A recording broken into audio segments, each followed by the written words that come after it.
atau P3K. Apa saja yang akan kita pelajari? Yang pertama, pengertian P3K, tujuan P3K, prinsip-prinsip P3K, alat dan obat P3K, dan yang terakhir, penanganan luka pada kecelakaan yang sering terjadi. Apa itu P3K? Pertolongan pertama pada kecelakaan atau yang sering disingkat dengan P3K adalah pertolongan sementara yang diberikan kepada seseorang yang menderita sakit atau kecelakaan sebelum mendapatkan pertolongan dari tenaga medis atau dokter. Tujuan P3K: yang pertama, menyelamatkan penderita dari bahaya maut. Yang kedua, mencegah cacat. Yang ketiga, memberi rasa tenang atau mengurangi rasa takut dan gelisah korban kecelakaan. Yang keempat, mencegah infeksi atau peradangan. Dan yang kelima, mengantarkan penderita atau korban kecelakaan ke dokter, puskesmas, atau rumah sakit untuk pengobatan lebih lanjut. Prinsip sebelum menolong kecelakaan kita singkat dengan istilah patut, yang masing-masing hurufnya ada artinya. P. Penolong mengamankan dirinya sendiri terlebih dahulu sebelum bertindak. Hal ini penting, jangan sampai yang tadinya posisi sebagai penolong berubah menjadi korban. Seperti halnya jika ada seseorang tenggelam dan kalian tidak bisa berenang, jangan sekali-kali menolong dengan cara menceburkan diri ke kolam. Hal ini bisa membahayakan diri sendiri, bahkan orang yang akan ditolong. Misalnya ada orang ketiga yang mau menolong justru akan kesulitan karena harus menolong dua orang sekaligus.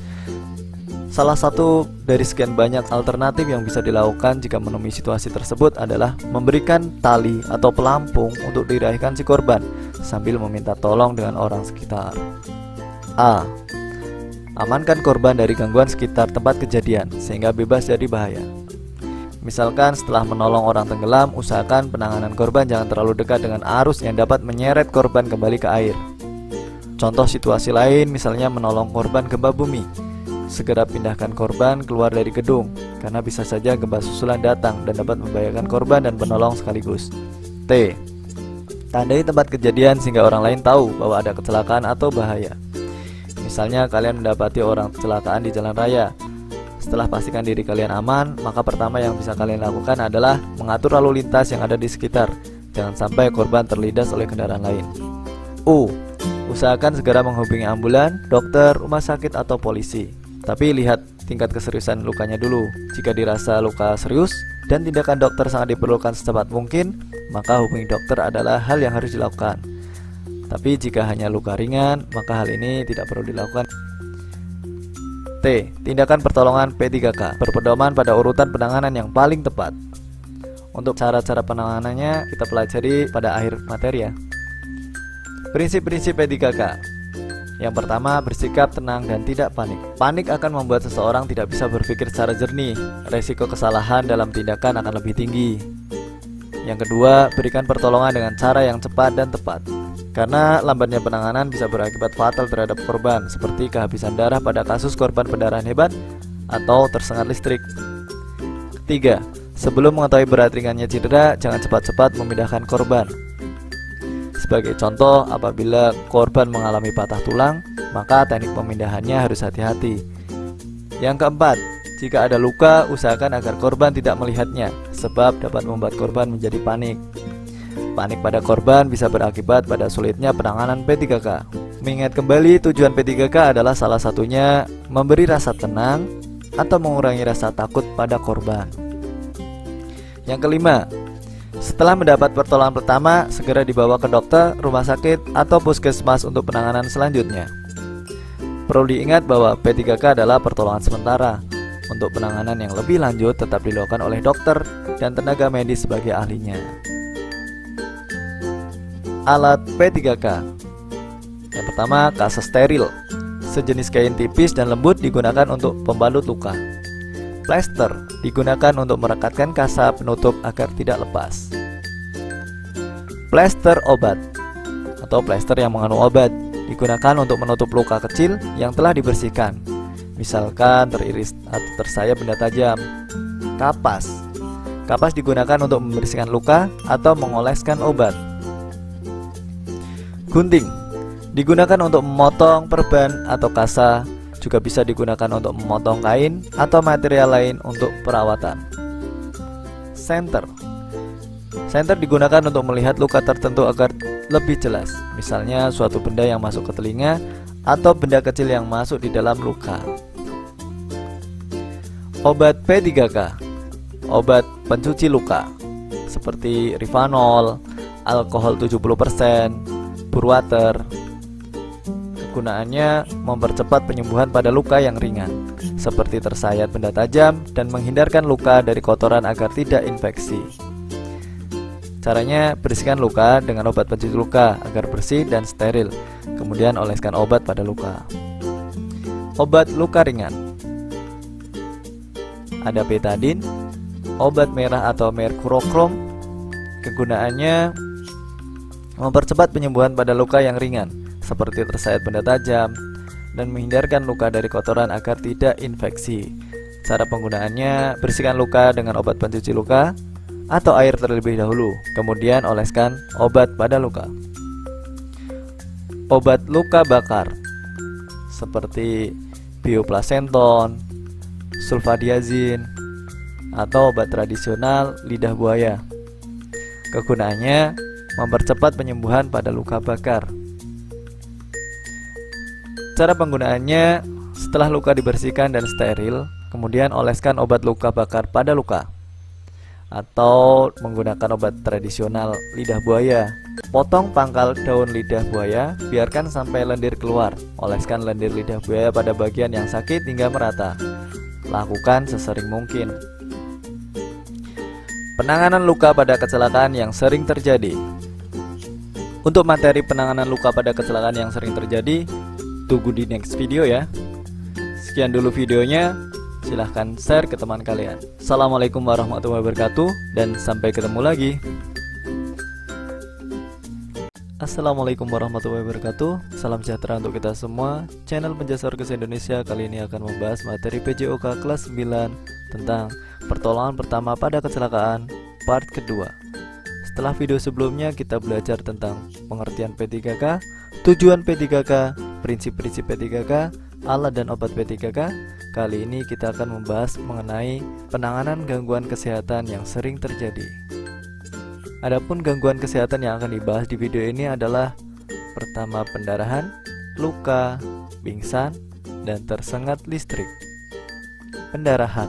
Pendarahan adalah kondisi ketika darah keluar dari pembuluh darah dan menyebabkan penderita kehilangan darah dalam tubuhnya. Bisa terjadi di dalam atau di luar badan. Sedangkan pendarahan luar, supaya tidak terlalu banyak kehilangan darah dan infeksi, harus diambil tindakan yang cepat. Yang pertama, menekan dengan pembalut tekan. Di atas luka diletakkan kain kasa, kemudian dibalut dengan kain pembalut. Kain kasa akan menutupi dan menekan darah yang keluar. Pendarahan vena dan pendarahan yang tidak berat dapat dihentikan dengan cara tersebut. Kalau tidak ada kain kasa, dapat juga digunakan sapu tangan yang bersih. Jika terjadi pendarahan di tangan atau di kaki, tangan atau kaki harus diangkat ke atas. Yang kedua, menekan dari atas tempat tekanan. Kalau terjadi pendarahan arteri dan pendarahan lain yang tidak dapat dihentikan selama 5 menit dengan pembalut tekan, maka tekanan harus dilakukan pada tempat-tempat tertentu, yaitu tempat di mana arteri menyilang pada tulang. Tempat yang harus ditekan yaitu tempat antara luka dan jantung, tempat yang paling dekat dengan luka arteri menyilang tulang. Setelah pendarahan berhenti, lakukan penekanan dengan pembalut tekan. Kemudian yang terakhir, apabila cara yang kedua belum berhasil juga, maka kita gunakan cara yang ketiga, yaitu menahan pendarahan dengan torniket. Menahan pendarahan dengan torniket hanya dapat dilakukan dalam keadaan yang memaksa sekali, karena penggunaan torniket ada bahayanya. Jika penolong menggunakan torniket, ia harus segera memberitahukan kepada dokter bahwa ia menggunakan torniket. Yang kedua adalah luka. Luka adalah jaringan kulit yang terputus, robek, rusak oleh suatu sebab. Macam-macam luka ada 4: luka dangkal, luka dalam, luka bakar, dan luka memar. Luka dangkal seperti luka iris, luka lecet, dan lain sebagainya. Kemudian luka dalam ada luka tertusuk, luka tertembak, dan lain-lain. Sedangkan luka bakar seperti tersiram air panas, bahan kimia, atau tersengat listrik. Sedangkan luka memar biasanya akibat benturan benda keras. kita bahas satu persatu tentang luka. Yang pertama adalah luka dangkal. Luka ini seperti luka iris, luka lecet, dan lain-lain. Dasar-dasar pertolongan pada luka dangkal. Yang pertama, hentikan pendarahan. Tinggikan anggota badan yang terluka. Oles luka dengan obat merah atau betadin. Tutup dengan kaca steril, lalu di atasnya diletakkan kapas, lalu dibalut perban. Atau bisa juga setelah luka ditaburi obat, dapat juga langsung dibalut dengan pembalut cepat. Bila luka lebar dan dalam, segera bawa ke rumah sakit.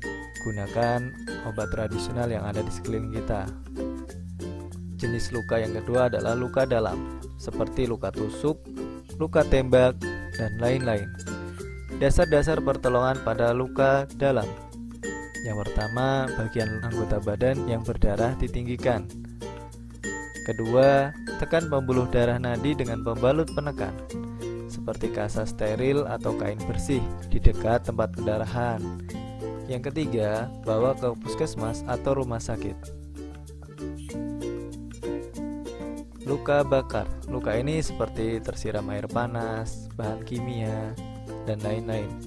Dasar-dasar pertolongan pada luka. Yang pertama, amankan korban dari tempat yang terbakar.